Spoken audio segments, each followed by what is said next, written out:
el doctor Jaime David Acosta España. Él es médico por la Universidad Central del Ecuador, con posgrado de microbiología médica en la Universidad Federal de Ceará, en Brasil. Es máster en infectología clínica por la Universidad Cardenal Heredia de España, máster en virus de inmunodeficiencia humana en la Universidad Rey Juan Carlos III y Ministerio de Sanidad Español. Tiene un diplomado en enseñanza para educación superior en la UDLA y un curso de optimización de antibióticos de la Universidad de Stanford. Es profesor de microbiología médica y medicina tropical de la Universidad de las Américas, jefe de la unidad de microbiología médica del Hospital Bozán de Quito y miembro contribuidor del CLSI. Tiene más de 20 ponencias en congresos nacionales e internacionales y más de 10 publicaciones indexadas en revistas internacionales, además de más de 5 libros publicados en ciencias de la salud. Bienvenido, doctor Jaime Acosta. Es un placer para nosotros tenerle en el día de hoy como ponente. Estamos ya listos para escucharle. Muy buenas tardes. ¿Me confirma, por favor, si se está escuchando bien? Se escucha bien y ya se ve su pantalla, doctor. Listo, le agradezco. Un segundito.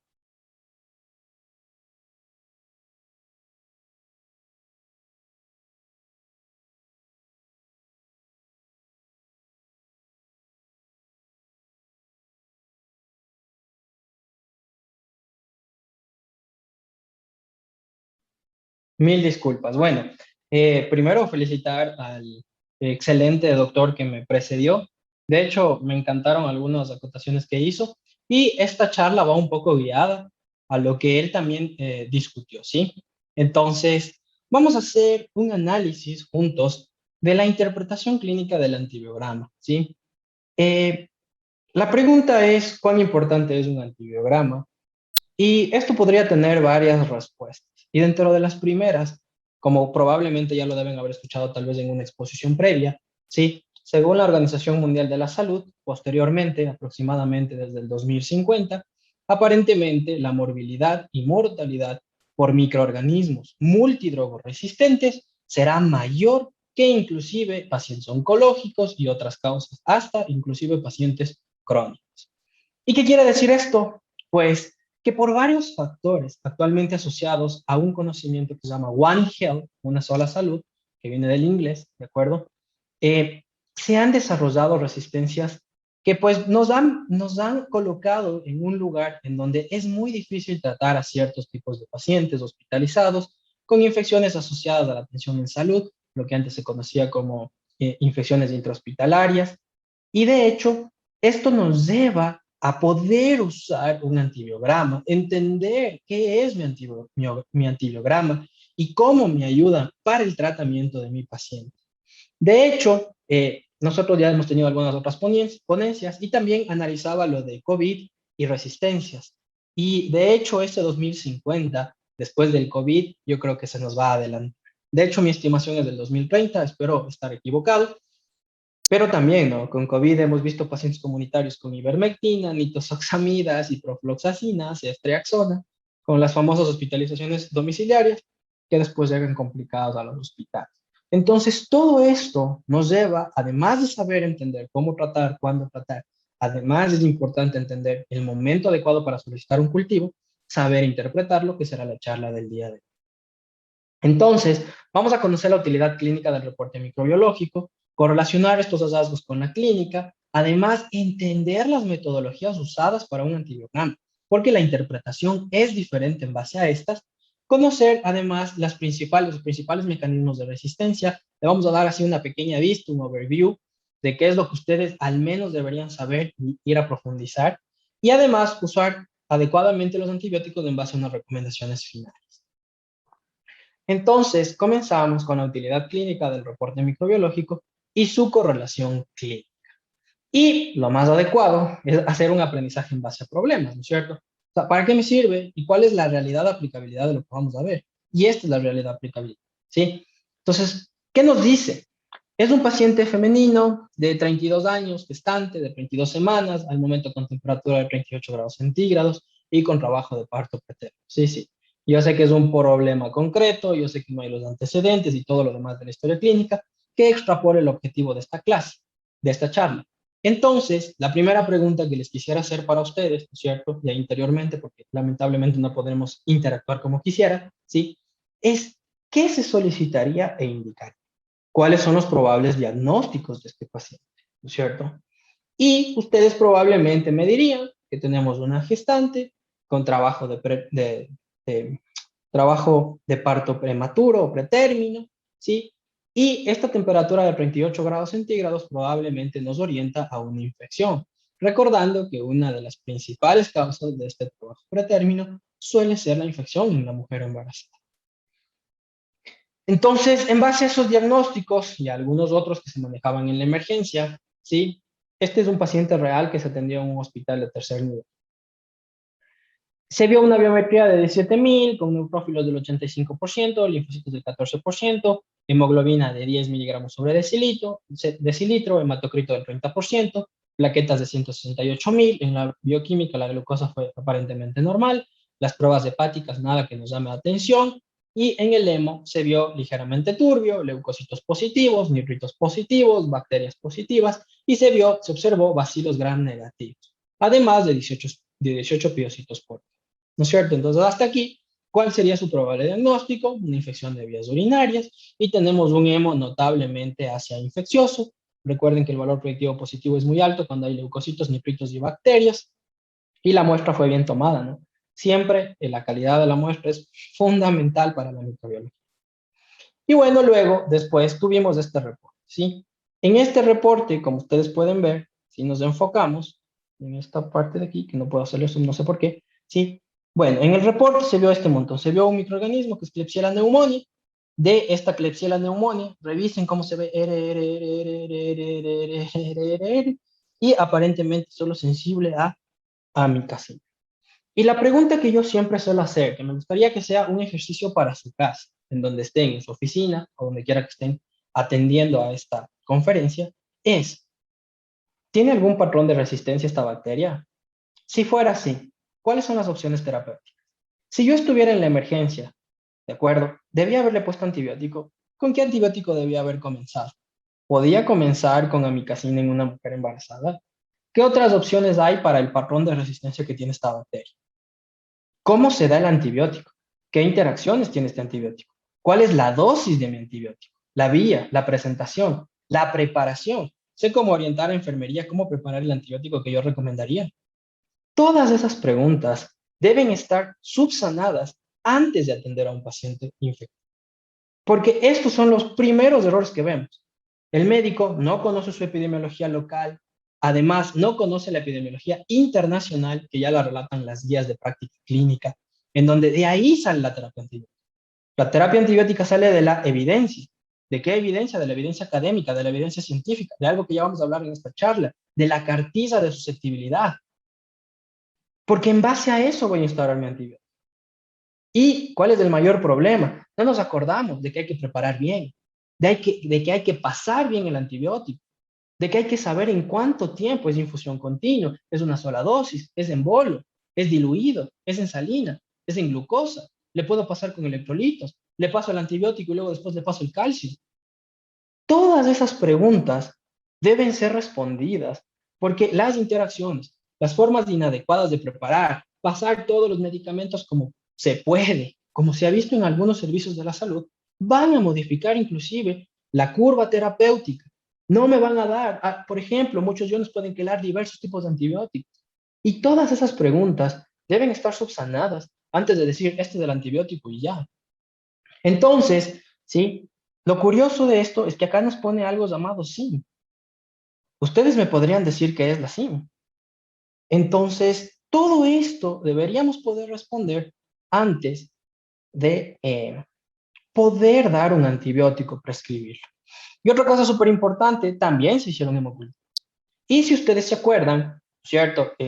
Las mujeres cuando tienen pielonefritis habitualmente cursan con fiebre, entonces en infecciones urinarias claras también se debe pedir ante la fiebre hemocultivos porque podría haber una infección sistémica. Las mujeres no hacen la misma, embarazadas, las damas embarazadas no hacen la misma clínica que un paciente, que una mujer de su misma edad sin embarazo, ¿de acuerdo? Y muchas veces se nos pueden pasar muchas cosas. Lo curioso es que en este cultivo, ¿sí? Son cultivos reales. Salió Klebsiella pneumoniae con un patrón de resistencia muy semejante. Miren, aquí ya me reportan ciprofloxacina, que dice intermedio. Ya me ponen acá tigecyclina, me ponen amicacina, perfecto. Y todo lo demás, Y también nos salió un Staphylococcus aureus, el cual, miren, dice que está resistente a la oxacilina, eso significará algo, no lo sé. Está resistente a inhibidores de folato, ¿no? Trimethoprim sulfametoxazol, está resistente a quinolonas, ciprofloxacina, sí, habría que ver la levofloxacina, no reportan astronam, correcto. Está resistente a eritromicina, a clindamicina, está sensible a vancomicina, está resistente a... Y ahora, ¿qué hacemos? ¿Qué antibiótico le damos? Le mezclamos 3 antibióticos por si acaso. Entonces, todas estas preguntas vamos a intentarlas resolver. Justamente continuando y encadenándome con la presentación anterior, ¿sí? Esto es lo que nos pide el doctor. Saber la epidemiología local. ¿Y esto cómo se hace? Si ustedes tienen un hospital que tiene servicio, unidad, laboratorio, como les llamen, de microbiología, se debe solicitar de forma anual el perfil de microorganismos y sus resistencias. Entonces, si es que es posible, si da el número de aislados, que debería ser más de 50, ¿sí? Se debería hacer inclusive el análisis por servicio, porque no es lo mismo mi emergencia que mis pacientes postquirúrgicos, que aquel paciente que está hospitalizado en terapia intensiva. Entonces, si es un hospital grande que tiene mucha afluencia de pacientes, evidentemente esto se puede hacer no solo por hospital, sino se puede fragmentar por servicios. ¿Y qué le va a decir su análisis? Le va a decir cuál es el servicio, el periodo, y va a relatar los microorganismos más frecuentes. Por ejemplo, nosotros recomendamos dividir el análisis de Escherichia coli de orina, de sangre. Y miren, como evidentemente este era un hospital ginecobstétrico, ¿sí? Es un hospital ginecobstétrico en el que en algún momento trabajé. Aquí lo que se veía era Klebsiella de orina, Streptococcus agalacti, muy frecuente en mujeres embarazadas, y Klebsiella pneumoniae, ¿sí? Y aquí pueden ver el porcentaje de susceptibilidad. Miren, aquí está 100%, 85%, 60%, etc. ¿Qué significa esto? Miren, hay muchísima resistencia en este Escherichia coli urinaria, en este servicio de emergencias para este hospital a ampicilina. La mayoría de pacientes que vinieron infectadas en orina, ¿de acuerdo? 40% de resistencia a ampicilina. ¿Qué significa eso? Que en cada 4 de 10 pacientes va a fallar mi terapia. Miren la amoxicilina más ácido clavulánico, ¿no? 72%, misma historia. 7 de cada 10 pacientes fallará. Y así sucesivamente. Los hospitales deben tener los aislados más importantes y esto les permitirá ver la resistencia. ¿Será que esto me ayuda a ver la resistencia? Por supuesto que sí. Porque miren que aquí nosotros tenemos 85% de sensibilidad aproximadamente en media, ¿sí? Para ceftriaxona, ceftazidima, cefepima. ¿Qué significa esto? Significa que más o menos en media, este hospital recibe un 15% de beneficio. Entonces, miren, yo pudiendo tener esta tabla en sus hospitales, pueden interpretar un montón de cosas. ¿Qué significa eso?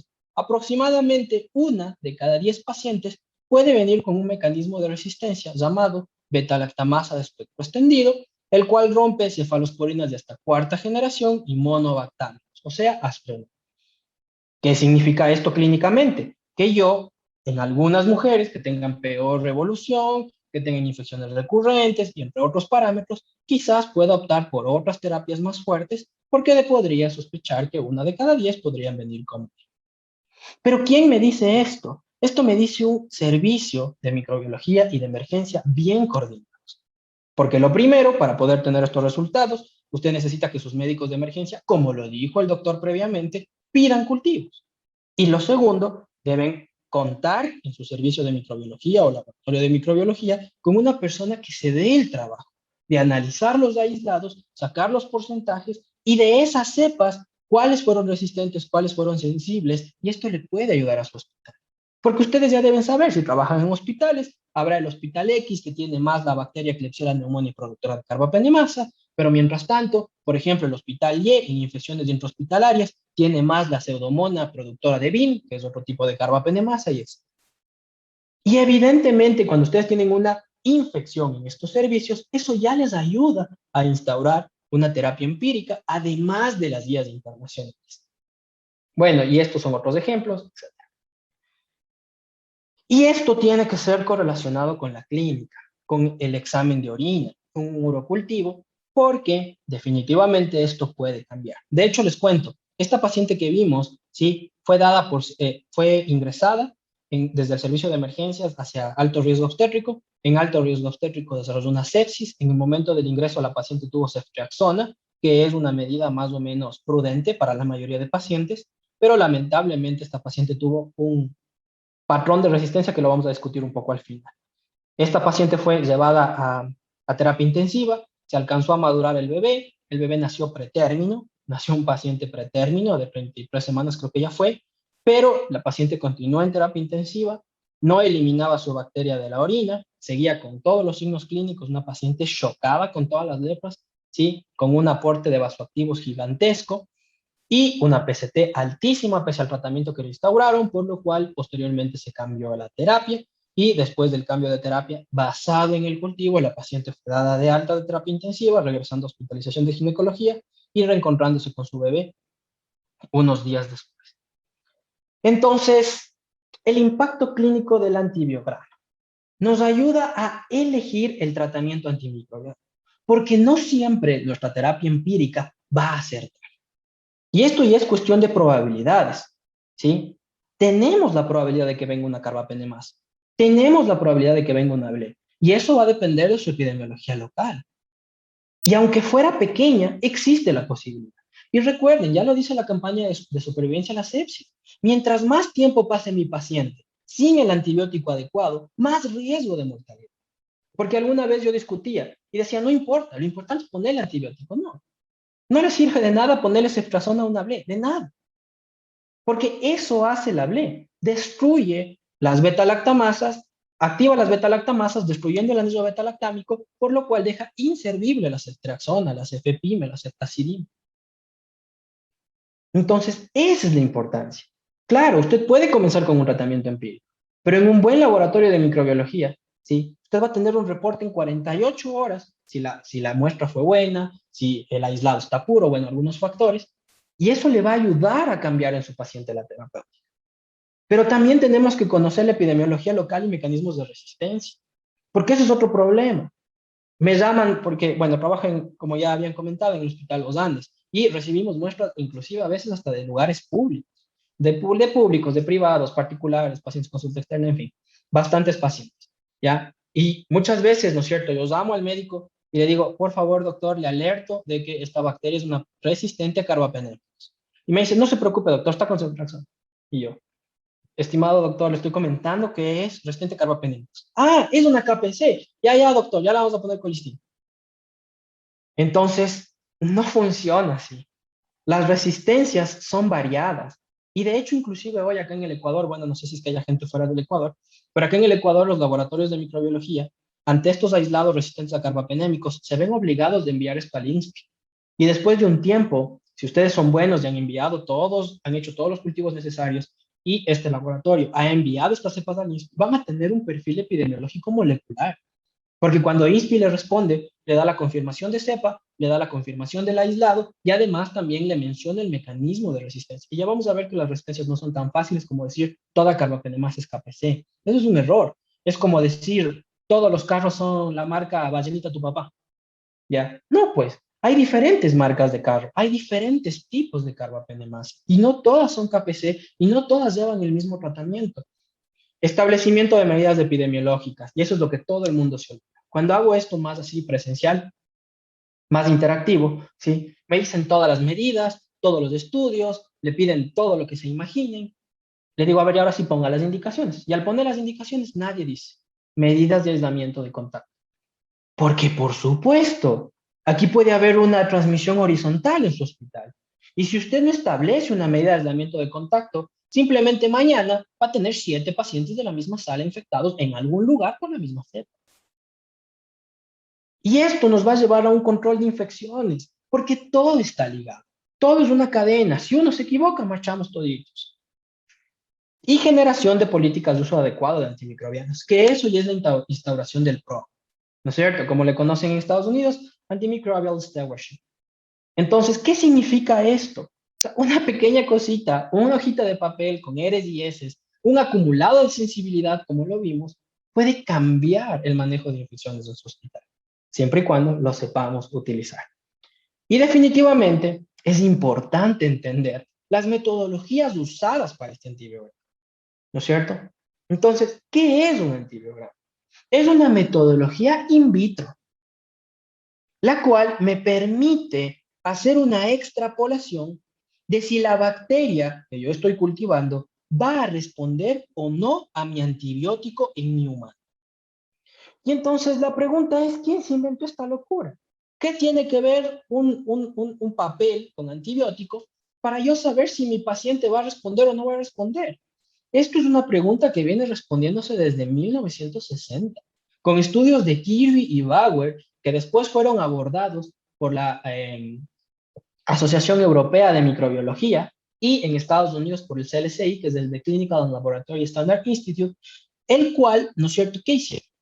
Hicieron estudios epidemiológicos poblacionales, en donde empezaron a ver qué antibióticos usaban, qué carga usaban, cuál es el halo, ya vamos a hablar sobre ese halo, y de esos pacientes que recibieron ese antibiótico, cuáles sobrevivieron, respondieron a la terapia, tuvieron cultivos negativos posteriormente, y cuáles no. Y de ahí salió algo llamado punto de corte. Y entonces, ¿qué es el punto de corte? Es aquel valor que me dice en su antibiograma, de aquí para acá, para esta bacteria es sensible, o sea, probablemente el antibiótico responde en su paciente, y por el contrario, desde aquí hacia abajo, se deberá considerar como resistente, y eso significa que probablemente en su paciente este antibiótico no funciona. Y entonces, esta sensibilidad, estos halos, estos puntos de corte, vienen de estudios que vienen de hace años, y ya vamos a comentar algo sobre esto más adelante. Retomando lo de los cultivos, ¿de acuerdo? Se debe hacer un antibiograma. El cultivo nos permite saber qué bacteria es, y el antibiograma nos dará una extrapolación de qué antibióticos podrían ser útiles. Este antibiograma puede ser desarrollado por varias metodologías, como por ejemplo, esta es la famosa, ¿sí?, discodifusión o la metodología de Kirby-Bauer. Se toma una placa grande de un medio llamado Müller-Hinton, el cual se controla todo. Tiene estandarización para que este proceso sea reproducible. Reproductible. ¿Y qué significa eso? Significa que se ve todo, el espesor del agar, se ve el pH, la concentración de iones, tiene que tener todo una estandarización. Y aquí, sobre esto, se pone una bacteria. A la bacteria se le hace una concentración en un caldo, eso se llama inóculo, en un inóculo conocido, o sea, se le ve con espectrofotometría o con algunas escalas, se ve qué cantidad de bacterias hay en ese líquido y de forma estandarizada se pone siempre el mismo líquido, siempre la misma bacteria, y eso se pone sobre este plato con el agar. Y una vez hecho esto, se coloca discos estériles, con mucho cuidado, con mucha esterilidad, impregnados de antibióticos. ¿Qué significa esto? Todos estas bolitas blancas de aquí son papeles en disco impregnadas con antibióticos, con concentraciones conocidas. ¿Y qué quiere decir esto? Perdón, un segundo. ¿De acuerdo? ¿Qué significa esto? Que aquí va a haber mayor concentración de antibiótico, porque aquí está todo el disco, y por eso se llama discodifusión, porque este antibiótico difundirá, alejándose, pero a la vez disminuyendo de concentración. Entonces, siempre en la mitad del disco habrá más concentración, y hacia afuera del disco va a haber menor concentración. Y por eso, siempre, dato, truco clínico, siempre en discodifusión tienen que buscar el halo más grande. Porque mientras más grande sea este halo, menor concentración está matando o inhibiendo a mi bacteria. En discodifusión, o sea, en esta metodología que hemos visto ahora, tienen que buscar el halo más grande. ¿Por qué? Porque menor antibiótico, acuérdense que se difunde y va perdiendo su concentración, menor antibiótico está matando o inhibiendo a mi bacteria. Entonces, esto es discodifusión. Recuérdenlo, buscar el halo más grande. Tiene un acápite, tiene un PER, ya lo vamos a analizar. Tal. Luego después, sí, se dieron cuenta que muchas veces no bastaba con el halo. Necesitábamos saber qué concentración de antibiótico. Y ahí empezaron a utilizar estos discos llamados ETs. ¿Qué hicieron en estos discos? Impregnaron concentraciones conocidas de antibióticos. Entonces, este disco comienza aquí, por ejemplo, con 2, y luego va cayendo siempre por la mitad, ¿no? 2, 4, 1, 0, 5, 0, 25, bla, bla. Entonces, si ustedes pueden ver, aquí hay unos pequeños numeritos, ¿sí? ¿Y cuál será? Aquí se puede ver el MIC. ¿Qué es el MIC? La concentración inhibitoria mínima, Minimal Inhibitory Concentration. Entonces, ¿qué significa esto? Miren que aquí se hacen como unos huevitos. Donde se cierra el huevito, donde se cierra este halo elipsoidal, ¿sí? Que en este caso sería aquí, yo tengo que ver en qué número dio, y ese será mi MIC. Aquí, por el contrario, miren que arriba hay más concentración, les dije 2. Y miren que abajo les dije que va cayendo por la mitad. 1, 0,5, 0,125, bueno, y así sucesivamente, ¿no? Bueno, 0,250, 0,125 y así. Entonces, acá hay menos concentración. Entonces, ¿qué buscamos aquí cuando vemos MIC? No disco de difusión, que es en milímetros. Cuando vemos MIC, buscamos el MIC más bajo, porque la misma historia. Estamos viendo que menor dosis del antibiótico inhibe mi microorganismo. Esto es de test. Luego se dieron cuenta que el test no era tan preciso, no era tan adecuado y mejoraron esto a través de algo llamado macrodilución. ¿Qué es la macrodilución? Hicieron esto, una tiriza de estas, en varios tubos. Entonces, ¿por qué se llama macrodilución? Porque eran en tubos grandotes, en donde ponían un volumen conocido, un inóculo conocido y una concentración conocida. Mire, este antibiótico usado aquí, digamos que fue oxacilina, ¿sí? Tiene 32, 16, 8, 4, 2, 1, 0,5, 0,25 y el control. El control, aquí se pone la bacteria sin antibiótico. Entonces, ¿cómo sabemos cuál es el MIC? Porque acuérdense que cuando hacemos estas metodologías vemos MIC. ¿Qué es el MIC? Una concentración sobre ml. Por ejemplo, aquí sería 32 microgramos sobre ml, acá sería 16 microgramos sobre ml, acá sería 8 microgramos sobre ml. Acuérdense que desde aquí hacia acá todo se ve en MIC. ¿Y cuál sería el MIC? En donde ya no hay bacterias. Donde no hay bacterias, comparemos. Este es el positivo, aquí hay bacterias, sí está igualito. Aquí hay bacterias, sí está muy semejante. Aquí hay bacterias, sí está igualito. Entonces, ¿cuál sería el MIC? El MIC aquí sería 2.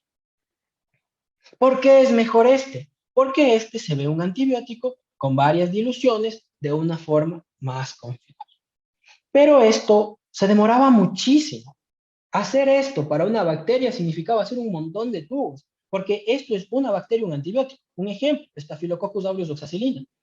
Pero un antibiograma de Staphylococcus aureus no solo lleva oxacilina, lleva otros antibióticos, eritromicina, clindamicina, trimetopril, sulfametoxazol, vancomicina, y tendría que hacer el mismo ejercicio para todo. Y esto es manual.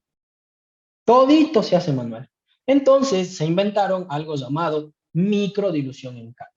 Tomaron unas plaquitas de 96 pozos, que ahí sí depende. Si se van a los europeos es de fondo plano, si se van a los estadounidenses con el CLCI es de fondo en U, en los cuales miniaturizaron esto. Cada uno de estos pocillitos tiene varios antibióticos en las concentraciones que van decreciendo. Y uno interpreta en base al mismo criterio que hemos aplicado aquí. ¿Ya? Entonces esto es una miniaturización. Perfecto. Y luego esto también se demoraba bastante. Y como, bueno, no he puesto. Como se demoraba bastante, ¿qué es lo que hicieron? Lo último que hay, ¿no es cierto? Hay más. Que esos les llaman equipos automatizados de microbiología. Eso no existe. La microbiología automatizada significa que usted pone una muestra en un equipo y mañana le dice qué bacteria es y qué antibiograma tiene. No, eso no existe aún. Bueno, sí existe un poco, pero no tan así automatizada. Entonces, es una metodología semiautomatizada de identificación y sensibilidad. Unieron las pruebas bioquímicas del cultivo y unieron el antibiograma en tarjetas. Y esto se mete en equipos. Por ejemplo, no soy de ninguna casa comercial ni nada por el estilo, no tengo conflictos de intereses, les voy solamente a referenciar las metodologías más usadas acá, ¿no es cierto? Que son Phoenix, que son Bytec, que tienen baterías, que ya el equipo tiene hecho estas diluciones en las tarjetas, que el equipo hace la interpretación y que le da un reporte, así como vimos acá arriba. De hecho, este ejemplo fue hecho en un equipo semiautomatizado de identificación y susceptibilidad. ¿De acuerdo? Entonces, ¿para qué me sirve esto? Esto solo es el primer paso del antibiograma, porque el siguiente paso es la interpretación. ¿Se acuerdan que les había mencionado el punto de corte? ¿Qué es el punto de corte? Ese valor crítico que me dice, de aquí hacia acá es sensible, de aquí hacia acá es resistente. Y miren, Nosotros acá en América, e inclusive según las recomendaciones, si ustedes están en Ecuador, de INSPI, especialmente del CRM-RAM, que es del Centro Regional de Resistencia a los Antimicrobianos, Núcleo Pichincha, que de hecho es el de referencia nacional, ¿sí? ¿Qué es lo que nos recomienda? Hacer estas interpretaciones en base a un protocolo. Esto ya está escrito, ¿de acuerdo? De hecho, el último protocolo, bueno, no he modificado esto desde hace algún tiempo, pero el último protocolo es el 31º, ¿sí? Ya estamos 3 versiones después de este, bueno, 2021, serían 2 versiones después de este, ¿sí? Y es un protocolo llamado M100. Esos todo codifican por números, ¿ya? Entonces, este se llama M100 y este es el que nos permite saber los estándares para la susceptibilidad antimicrobiana, ¿de acuerdo? Y algo súper curioso, ¿sí? Esto no es que viene una tabla y ahí están los puntos de corte. No.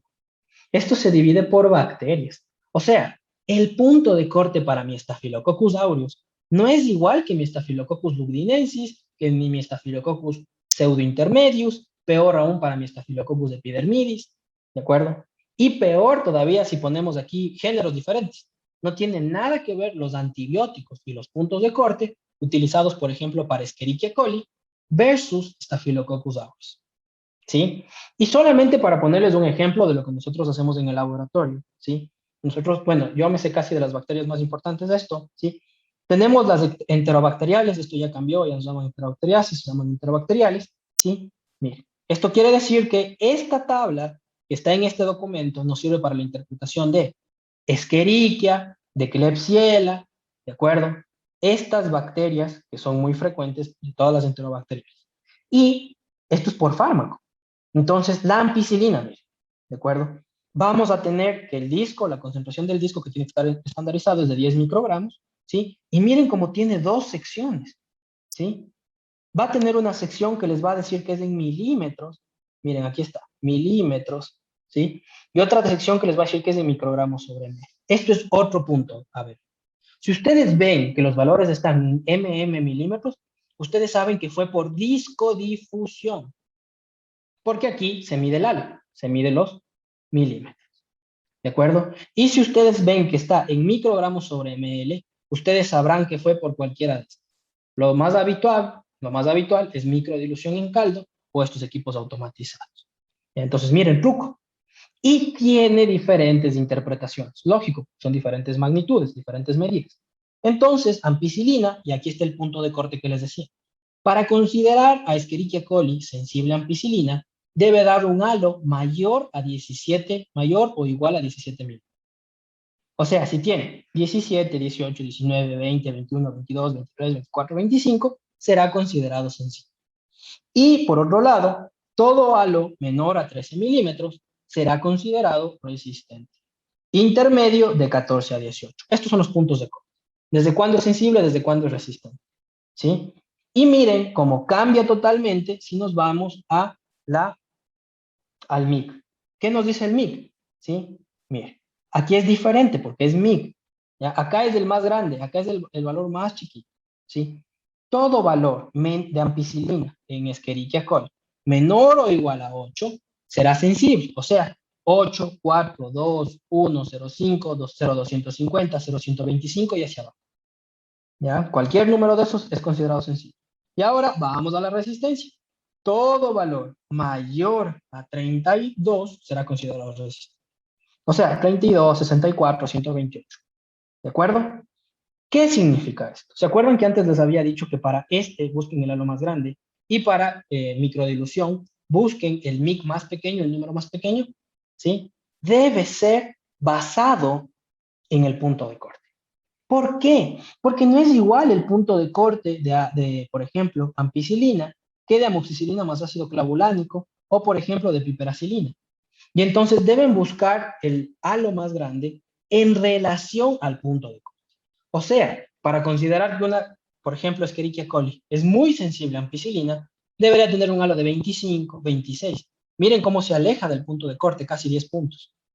Y mientras tanto, acá en el MIC, ¿sí? Acuérdense que es otra metodología, se debe buscar el MIC más bajo. Por ejemplo, un MIC de 0,125, bajísimo, ¿sí? ¿De acuerdo? Entonces, pilas. Acá, más alto que el punto de corte. el disco más alejado, disco difusión. Y por mí, la concentración inhibitoria mínima más baja. ¿De acuerdo? Entonces, una vez habido que hemos entendido esto, solo déjenme aquí, no sé cómo. Bueno, en fin, no sé cómo borrar. Ya nada. Habiendo entendido esto, ¿sí? Quiero concretar. Hay varias metodologías para hacer susceptibilidad y ustedes pueden dar, bueno, el laboratorio debería reportarlas, pero si el laboratorio no las reporta, ustedes pueden dar sí. Porque si al lado de las S y las R les pone milímetros, acuérdense que es discodifusión. Buscar el halo más grande en referencia a su punto de corte. Si es que les ponen en microgramos sobre ml, UG barra ml, ¿sí? Puede ser cualquiera de estas metodologías, ETS, macrodilución, microdilución o equipos semiautomatizados. ¿Y qué tengo que buscar? Tengo que buscar igual la concentración más baja en relación a mi punto de corte. ¿Perfecto? Y los puntos de corte son diferentes. Entonces, ustedes que son clínicos, tienen que saberse todos estos puntos de corte, no necesariamente. Para eso hay infectólogo, que muchos sí lo saben, de las bacterias más frecuentes. Para eso hay microbiólogo en su unidad hospitalaria. ¿Sí? Porque el que les debe, y peor aún, debería haber un microbiólogo clínico. ¿Por qué? Porque, no sé, no es lo mismo dar colistina a un paciente posquirúrgico que a una mujer embarazada. ¿Qué categoría es en el embarazo colistina? ¿Le deberíamos dar colistina a las mujeres embarazadas? No, solamente si no hay otra opción. Las guías dicen, o sea, si no hay más, denle. Pero con X, X, X, Y Z efectos adversos. ¿Ya? Entonces, esa es la importancia de tener un antibiograma, de saber interpretar un antibiograma, de poder tener en su hospital, en su laboratorio, en el lugar a donde hagan sus cultivos, una persona que sepa, no solo de la microbiología, sino de la clínica, porque aquí hay que considerar un montón de factores. La vía de administración, mi paciente va a estar hospitalizado, mi paciente se va a la casa, el tiempo de la administración. Hay pacientes con enfermedades súper complicadas que es mejor poner antibióticos en infusión continua. Eso asegura tener un mejor nivel todo el tiempo del antibiótico. Entonces yo nunca tengo ese riesgo de que mi antibiótico baje del techo terapéutico y etcétera. Por ejemplo, interacciones. A veces no se acuerdan. Ahorita que estamos de moda con el COVID, no se acuerdan. No se recomienda dar quinolonas intravenosas a pacientes con corticoides intravenosos sistémicos. No lo digo yo, lo dice la farmacología básica. ¿Por qué? Porque los corticoides aumentan el riesgo de efectos adversos de las quinolonas. Entonces, todas estas cosas deben ser consideradas antes de decir, este es el mejor antibiótico. La edad del paciente, antecedentes del paciente, por ejemplo, interacciones medicamentosas, la mejor vía. Hay pacientes que tienen todo sensible y el paciente decide ponerle ertapenem. ¿Por qué? Porque ha utilizado ertapenem, porque el paciente está grave, porque el paciente está séptico, por N.000 criterios. Y cuando otros antibióticos de menos espectro han mejorado muy buena penetrancia, muy buenos efectos para X o Y paciente. Y ahí también ayuda la medicina basada en evidencia, las guías de prácticas clínicas, ¿sí? Para poder orientar su terapia. Entonces, esta es la recomendación. Usar sus conocimientos de forma técnica, académica. ¿Para qué? Para optimizar el tratamiento de su paciente. Y luego vamos un poquito a hablar sobre antibióticos y resistencias que más o menos ya les adelantaba. O sea, ¿cuál es mi recomendación? La recomendación es que ustedes deberían saber muerte, vida, pasión y resurrección de sus 8 antibióticos que usan, de sus 10 antibióticos que usan. ¿Por qué? Porque como médicos no usamos 125 antibióticos. Tenemos 5, 8, 10, los infectólogos manejan 15, 20, que son los que conocen bien y son los que saben que funcionan para X o Y enfermedad. Claro, siempre puede venir una enfermedad diferente, un patógeno raro o poco frecuente, un microorganismo con muchas resistencias en un paciente muy peculiar. Claro, pero ahí ya nos tocará irnos a la evidencia, a ver cuál es el mejor fármaco, etc. Pero mientras tanto, ¿sí? Para una infección urinaria, que ustedes ya saben que utilizan muchísimo el fármaco X y Y, de ese fármaco saber todo. Vía de administración, las dosis, cuál es la concentración terapéutica, cuál es la dosis subóptima, cuál es el intervalo adecuado, cuándo dar, cuándo no dar. ¿De acuerdo? Inclusive cómo preparar, que hemos visto en muchos hospitales. ¿De acuerdo? La bacteria es súper sencilla. Digamos, un Staphylococcus aureus, súper fácil el ejemplo. Ya, una Escherichia coli sensible a tos, inclusive a ampicilina. Se le dice al médico, baje la cefuroxima, es una recomendación, bla, bla, bla, le bajan la cefuroxima. Y después dicen, no, pero es que le va mal, que no sé cuánto, que no funciona. ¿Están administrando bien? ¿Cuánto le están dando? ¿En qué intervalo? ¿Está tomando con alguna otra medicación la cefuroxima para que disminuya su absorción? Entonces, se nos va a veces esas cositas súper chiquitas que cambian. Y no es culpa del microbiólogo, no es culpa del cultivo, no es culpa de la Escherichia coli que ha de ser resistente, pero los de la microbiología no le detectan. Hay que considerar todos estos datos y también saber los mecanismos, porque no todos matan las bacterias, hay algunos que inhiben. Y entonces, por ende, se recomienda asociar. ¿Ya? Y aquí, por ejemplo, tenemos antibióticos que actúan en la pared celular, penicilina, cefalosporinas, los monobactámicos, vancomicina. Tenemos otros que actúan en el metabolismo del ácido fólico, que tenemos esta sinergia del trimetoprim y el sulfametoxazol, que el uno actúa en la tetrahidrofulatorreductasa y el otro en la dihidrofulatorreductasa. Las bacterias que actúan en la estructura de la membrana, como las polimixinas, la daptomicina, las que actúan en el ribosoma, en la subunidad 50S, 30S, en 30S, aminoglucósidos, tetraciclina, perforantoína, en la 50S, macrólidos, cloranfenicol, clindamicina, las que actúan en el RNA, la rifampicina, restricto para pacientes con enfermedades multiresistentes o TB, recuerden que es un fármaco importante para tuberculosis, la terapia antifímica, DNA girasa, quinolonas. Entonces, esto es importante porque, claro, pues, todos estos de aquí que actúan en el ribosoma solamente van a ser bacteriostáticos. ¿Ya? Pero, por ejemplo, una quinolona es bactericida, una cefalosporina es bactericida. Y eso cambia, claro que cambia. En muchas enfermedades sistémicas no es recomendado poner un aminoglucósido solo. Acuérdense que la nitrofurantoína no nos sirve para infecciones complicadas, no nos sirve para pielonefritis, no nos sirve para prostatitis en hombres. Y he visto, no, hombres con 30 días de nitrofurantoína. No, no va, porque no penetra bien en tejidos. La nitrofurantoína tiene un buen efecto en la luz urinaria, acidificando la orina, y no solamente actuando en la subunidad 30S. Y además de eso, entender los mecanismos de resistencia. Esto más o menos para enfocarnos, siempre me gusta decirlo de la siguiente forma. ¿De acuerdo? Piensen que estamos en una batalla, usted y yo. Y por alguna cosa discutimos y nos peleamos así bien bravísimo. ¿Ya? ¿Usted entraría a esa batalla a perder? Le pregunto. Muy probablemente no. ¿Por qué? Porque nadie quiere perder. En la vida estamos hechos para cambiar, evolucionar y ganar.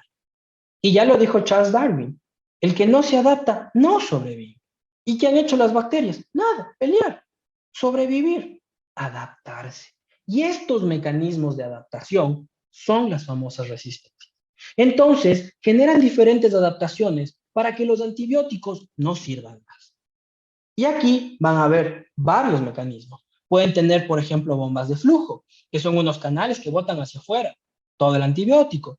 Pueden hacer impermeabilidad, cambian su estructura, la ponen más robusta, aumentan la membrana, aumentan la pared y el antibiótico no entra. Pueden tener cambios en el sitio algo. Es como que yo llegue a su casa y les cambie la chapa y no les dé la llave. ¿Pueden entrar a su casa? No. Los antibióticos hacen exactamente lo mismo. Por ejemplo, la oxacilina se cambia a través de un gen, que es el MEC-A, y este MEC-A cambia el PVP por un PVP2A, 2B. Y eso significa que ya no es el mismo PVP. Entonces, cuando quiere unirse el betalactámico, no tiene dónde unirse, cambió. Y después de todos estos que hemos mencionado, viene la producción enzimática. Y aquí todo pensamos que es betalactamasas, que es carbapenemasas, y no es así. No todas las bacterias hacen resistencia por enzima. ¿Qué es una enzima? Una enzima es que por algún mecanismo, ¿sí?, metabólico, rompe algo en el fármaco y deja de hacerlo activo. Pero una vez que hemos hablado de todas estas mecanismos de resistencia que deben considerar, vamos a hablar un poquito de los mecanismos más frecuentes de resistencia en varios medios, no solo en nuestro medio, esto es casi mundial, pero también cambia un poco de hospital en hospital. En fin.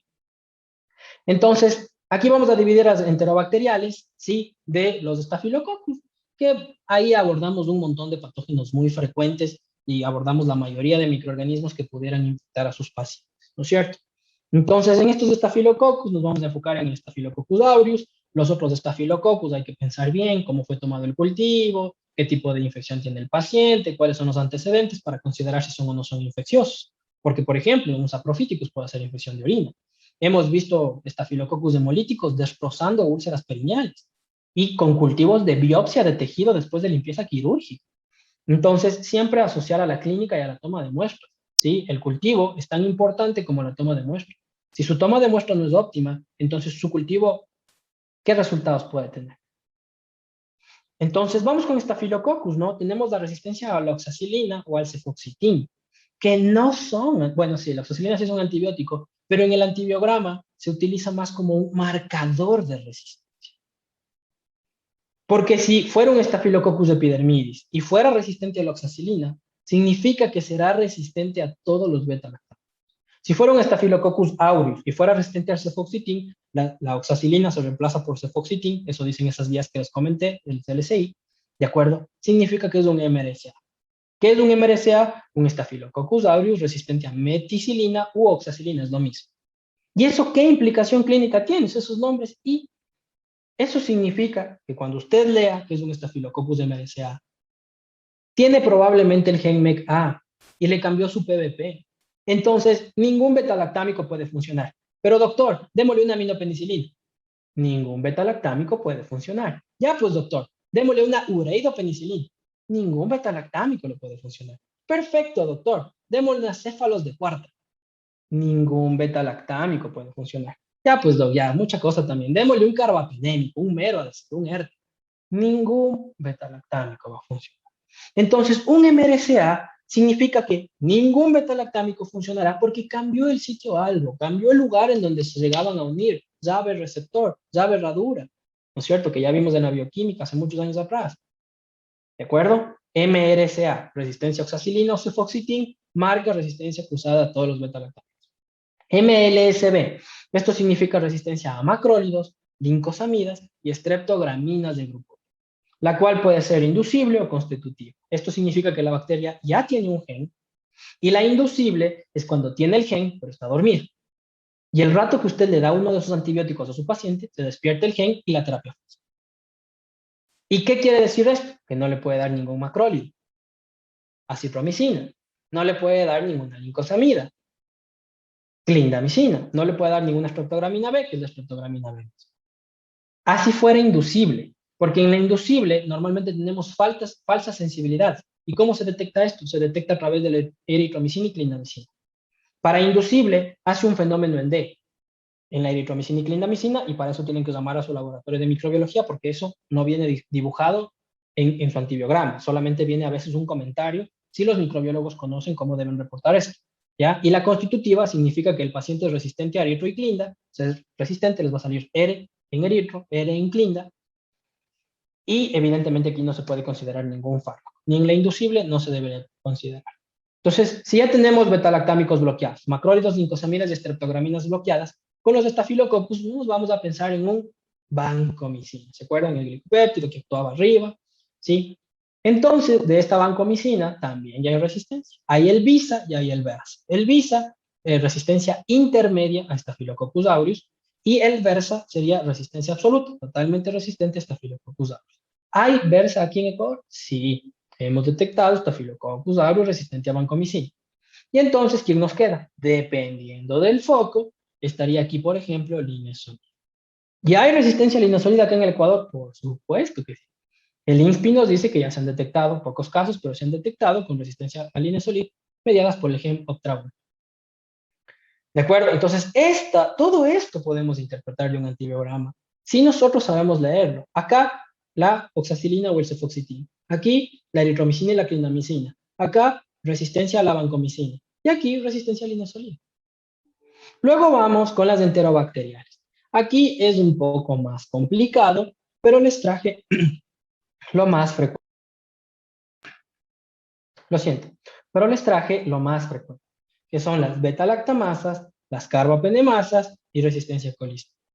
¿Cuáles son estas beta-lactamasas? Y aquí también quiero hacer una puntualización. Hay varias beta-lactamasas, con lo cual les recomiendo consultar sobre la clasificación de Amber o de Jacob y Medeiros, etc. ¿De acuerdo? Porque beta-lactamasas hay un montón. Hay penicinilasas, hay beta-lactamasas de bajo espectro, hay, por ejemplo, LAMC, etc. De las cuales la que más conocemos es la BLE, ¿no es cierto? Que es la beta-lactamasa de espectro extendido. Por si acaso, yo he visto varias personas que dicen en los seminarios BLI, no existe BLI. En inglés es ESBL, ¿de acuerdo? Por si acaso, ¿sí? Entonces, en inglés, el ESBL, y en español, el BLE, porque en BLE es así, español, ¿sí? Que significa beta-lactamasa espectro extendido, porque en inglés es Spectrum Extended Beta-lactamase, entonces es diferente. Pero bueno, en fin, esta BLE es muy frecuente y también la AMC, ¿de acuerdo? La AMC va a romper hasta cefalosporinas de tercera generación, ¿sí? Hay que tener cuidado porque hay cepas hiperproductoras de AMC que pueden romper monobactámicos, carbapenémicos. El marcador de resistencia es el cefoxitin. Y para las BLE, estos van a romper hasta monobactámicos. O sea, rompen Astronam, rompen cefepime, ceftriaxona y todas las para abajo, ¿de acuerdo? Y respetan cefoxitin, ¿de acuerdo? Entonces son sensibles a cefoxitin, resistentes a Astronam y a cefalosporinas de tercera y cuarta generación. Si ustedes ven eso en su antibiograma, así no les ponga el microbiólogo, eso es nada. ¿Qué significa eso? Hay que darle una uredopenicilina más un inhibidor de beta-lactamasa, dependiendo del sitio. Piptas funciona bien, o inclusive un carbapenémico, ¿no es cierto? Meropenem, ertapenem, etc. Dependiendo del foco, también se pueden pensar en quinolonas, se pueden pensar en aminoglicósidos, ¿sí? Siempre viendo el foco, la edad del paciente, recordando que el aminoglicósido es recomendable poner con otro antibiótico, nunca solo, etc. Y luego después, ¿no es cierto?, viene todavía otra beta-lactamasa más fuerte, que es la carbapenemasa. Y aquí vamos a hacer un stop. ¿Por qué? Porque decir carbapenemasa significa que tengo una enzima que me está rompiendo todos los beta-lactamases. O sea, desde carbapenémicos para abajo, a excepción de los nuevos carbapenémicos y los nuevos inhibidores de beta-lactamasa, que eso es otra cosa. ¿Qué significa eso? Los fármacos de los que estamos acostumbrados, meropenem, ertapenem, imipenem, doripenem, astronam, cefepime, ceftazidime, ceftriaxona, cefuroxima, nada de pipacilina, tazobactam, nada de eso funciona, nada, ¿de acuerdo? ¿Cuál es el problema? El problema es que hay varios mecanismos de carbapenemia, de los cuales hay más o menos 5 que son los más frecuentes. Y aquí, uno de los más frecuentes en el país en general, per se, ¿sí? Es la KPC. Que de hecho estas KPC son serincarbapenemas. Pero no solo hay las KPC. Hay las metalobetalactamasa, hay la NDM, hay la VIN, hay la OXA48. Y lamentablemente eso verlo fenotípicamente muchas veces es difícil. Si hay algunos test fenotípicos para intentar diferenciar entre serincarbapenemasas y metalobetalactamasas, esto ya es un poco más extendido y más complejo, sí, pero más o menos la idea es que no ver resistencia a carbapenémicos no significa automáticamente KPC. Pero doctor, usted se complica de gana y eso a mí para qué me sirve que soy clínico. Eso le sirve porque ya hay ceftazidima y bactam. Entonces, ¿qué es la ceftazidima? Es una cefalosporina de tercera generación, que de hecho es antiseudomónica, recuérdenlo. ¿Y qué es el avibactam? Es la única de tercera generación antiseudomónica. ¿Y qué es el avibactam? ¿No es cierto? Es un nuevo inhibidor de beta-lactamasa, que de hecho funciona fantásticamente contra carbapenemasas. La vida tiene peros, pero funciona muy bien contra las serincarbapenemasas, o sea, las KPC. Y no funciona contra las metalobetalactamasas. Y bueno, aquí hay más fármacos nuevos que lamentablemente no han llegado al país. Ceftazidima y Bactam ya se vende al país por una casa comercial que ustedes pueden consultarlo. Recuerden, sin compromisos comerciales con nadie. Y entonces es importantísimo tomar en cuenta, ¿de acuerdo?, que nos orienta. ¿Ya? ¿Por qué? Porque hay otros fármacos, claro. Hay cefiderocol, cefalosporina de quinta generación. Hay meropenem barborbactam. Y podemos continuar. ¿Sí? Entonces, se nos vienen nuevas opciones. Pero el problema no es ese. El problema es que ya tuvimos el anterior año pacientes en los que usamos ceftazidima y bactam carísimo. Carísimo con todas las letras. Y para rematar, tuvimos una paciente con una infección intraabdominal. Sensible a cefta, tuvo varias hospitalizaciones, entonces fue ingresar. ¿De acuerdo? Y tenía una Klebsiella pneumoniae. Afortunadamente KPC, serincarbapenemasa. Ya, ceftazidima y bactam, ceftazidima y bactam, ceftazidima y bactam, pum. La tercera vez que vino, resistente a ceftazidima y bactam. Y ya les digo, esto es una lucha. Lo dijo Charles Darwin, el que no se adapta no sobrevive. Y podemos traer 20.000 nuevos fármacos. Hoy, mañana, pasado mañana, en un mes, en 3 semanas, en 3 años, lo que fuera, las bacterias van a ser resistentes. Y eso ya se vio con oxacilina. Oxacilina salió en mayo. Y para septiembre ya habían aislados resistentes para cocos de oxacilina, que es supuestamente una penicilina anti-beta-lactamasa. Entonces, esa es la idea. La idea es que podemos traer el fármaco más caro, podemos traer el fármaco más nuevo. que las bacterias van a seguir luchando, van a seguir adaptando y por ende podrán generar resistencia. Cuando tenemos resistencia a carbapenémicos aquí, estamos en un hospital público y no hay mucho dinero, nos queda la asociación. ¿Ya? Siempre cuando haya carbapenemasas, nunca terapia sola, siempre terapia combinada, primera idea. Segunda idea, se puede testar colistin, pero siempre colistin no se testa por disco, no se detecta por equipos. Colistin se debe hacer por ETS, que se llama por elusión en disco, ¿de acuerdo? ¿Qué significa esto? Es una mezcla entre los discos, es una mezcla entre este y este. A estos tubos con líquido se le pone discos, un número de discos para poder tener el número. ¿Por qué? Porque se vio que colistin se pega mucho a los plásticos de todos estos mecanismos comerciales, ¿sí? Y da falsas sensibilidades. Entonces, ¿cuál es la recomendación? Si usted lo ve resistente, délo por resistente y no luche más. Está resistente. Pero si usted ve sensible y no le detectan por elusión en disco, cuidado, dude. Si no hay más opción, póngale su colistina, siempre ajustando a la función renal, pero revise su progreso clínico. Porque pueden haber, por estos equipos y por otras metodologías, falsas sensibilidades. ¿De acuerdo? Y aquí, ¿qué nos queda? Depende del paciente, pues nos queda ceftazidima y bactam, meropenem bactam, asociación con aminoglucósidos, nos queda asociación con quinolonas, y esas son las frecuentes resistencias que podemos encontrar. Entonces, ya para ir concluyendo, porque ya se me acaba el tiempo, debemos usar las guías internacionales para implementar la terapia antibiótica empírica, o sea, nuestros patrones de resistencia, o sea, tener relación. ¿Qué es esto? ¿De acuerdo?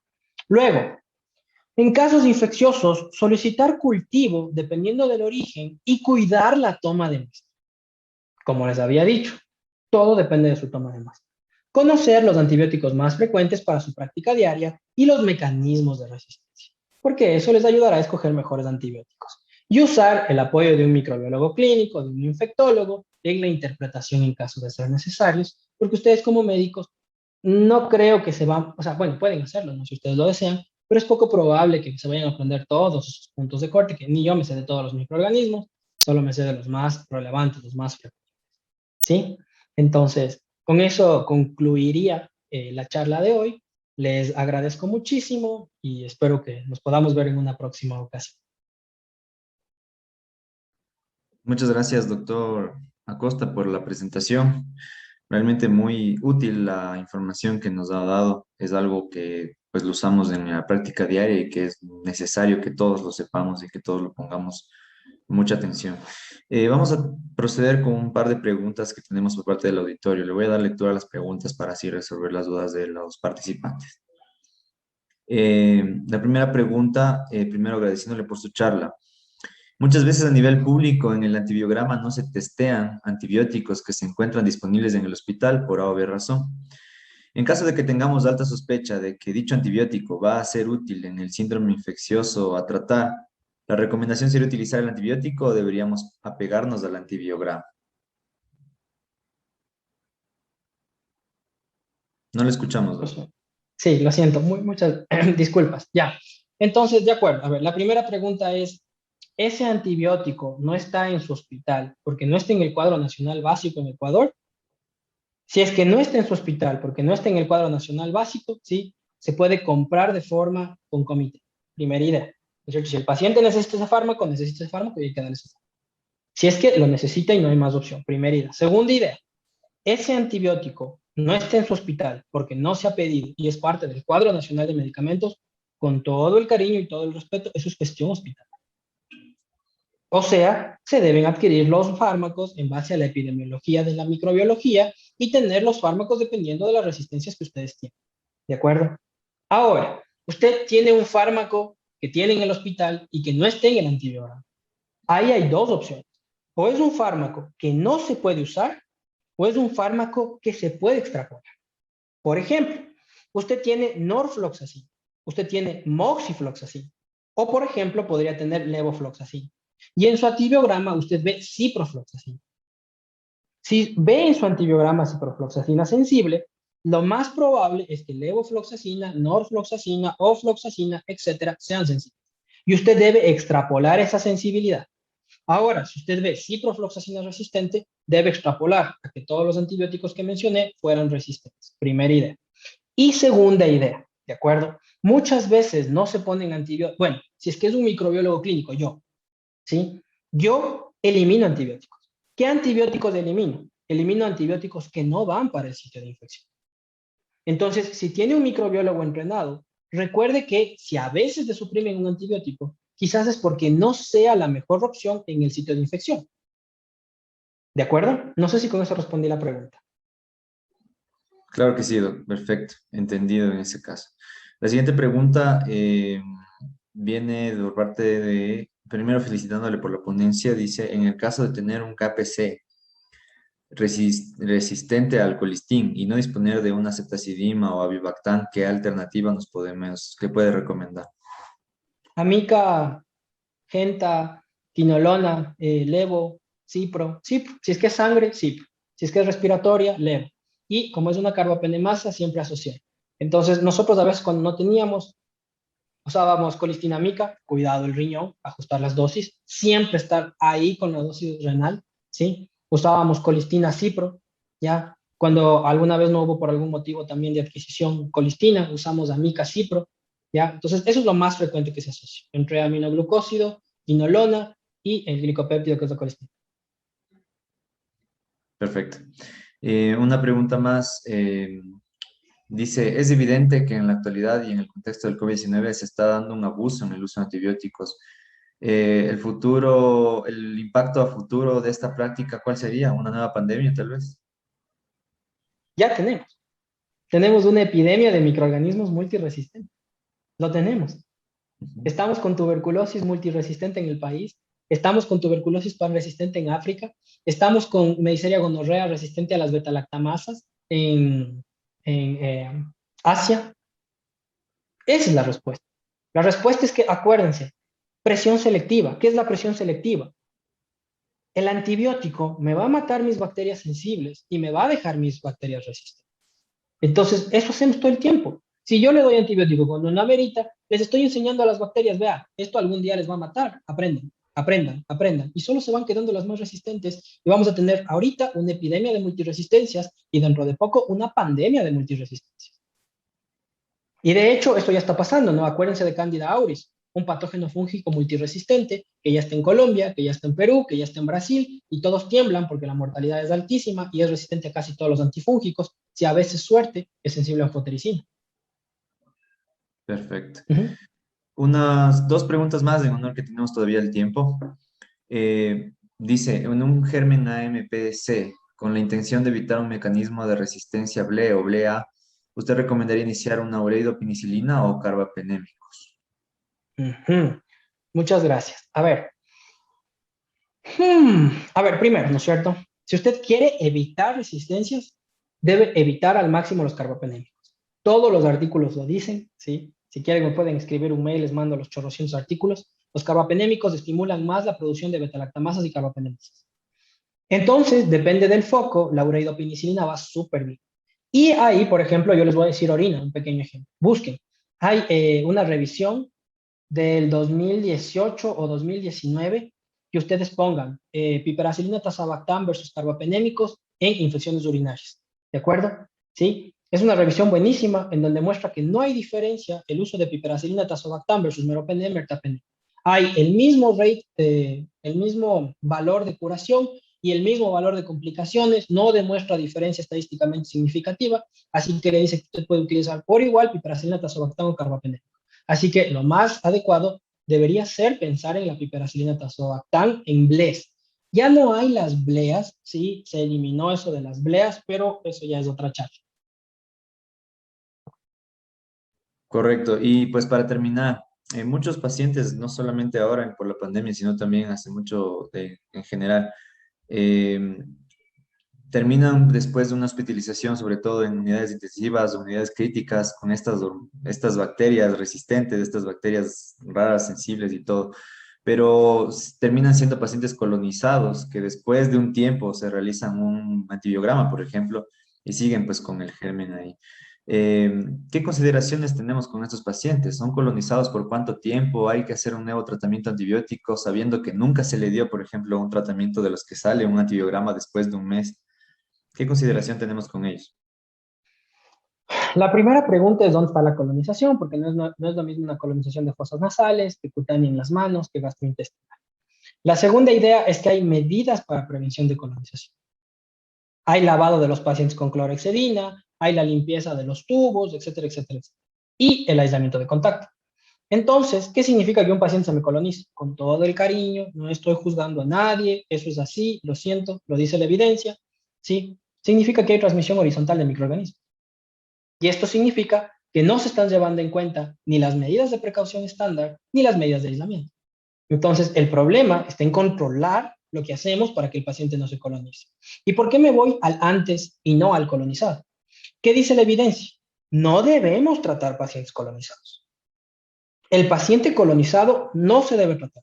Y dependiendo del lugar donde esté colonizado, solamente, por ejemplo, si fuera colonización cutánea, se pueden hacer lavados de clorhexidina o, bueno, algunas otras cosas para decolonizar antes de una cirugía. Entonces, por ejemplo, si el paciente no tiene ninguna sintomatología y le hacen un hisopado rectal y me sale una Klebsiella pneumoniae productora de carbapenemasa, probablemente la lleve por mucho tiempo. Y ese tiempo de decir mañana, pasado mañana, en un mes, no hay un estudio que nos muestre cuándo el paciente se va a decolonizar, cuándo va a perder esa Klebsiella pneumoniae productora de carbapenemasa. Entonces, por eso me voy al antes, porque el después no tiene respuestas claras. Y las guías son claras. Los pacientes colonizados no deberían ser tratados. Lo que sí deberían ser es tamizados antes de nuevas hospitalizaciones para estar prevenidos de infecciones en esos mismos pacientes o inclusive prevenir brotes. O sea, yo ya sé que este es un paciente colonizado, vaya directamente a un aislamiento de contacto, así como va llegando al hospital, para que después no me aparezca una sala infectada de una Klebsiella pneumoniae productora de carbapenemasa. Muy bien, doctor Acosta. Esas son todas las dudas. Muy clara la exposición, muy informativo también. Le agradecemos bastante por parte del comité organizador por su presencia una vez más en uno de nuestros eventos y pues le quedamos agradecidos por la exposición y esperando tenerle en una próxima ocasión. Muchas gracias, doctor Acosta. Bueno, ha sido un placer y espero pues haber podido ayudar un poco en su conocimiento. Que tengan una excelente noche.